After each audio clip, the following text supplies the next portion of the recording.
At naalala ko nga po pala, kapatid na Bularan, merong mga tumatawag sa atin, napakarami na po ng mga kababayan nating Muslim, at nagkakaisa po sila ng itinatanong na yun daw po bang nakikita nilang mga karatula na ang dating daan, kung yun din daw po ba yung grupo ni Eliseo Soriano.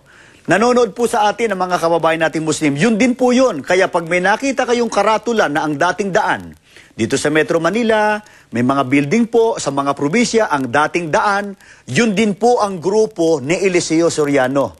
Kaya maaari po niyong puntahan din yon mga kababayan Muslim sapagkat may mga biglaang pagbisita doon sa Eliseo Soriano at saka si Mel Magdaraog at baka bigla niyo hong matiyempuhan, makausap po. Ngayon, kung gusto niyong makatiyak po kayo na talagang si Soriano ay naroon po sa lugar na yon, Apalit, Pampanga po, pwede po niyong puntahan. Ano po, sa Apalit, Pampanga, at gaya po ng inyong makikita sa inyong TV screen, ito pong North Luzon Expressway, tuloy-tuloy po yan.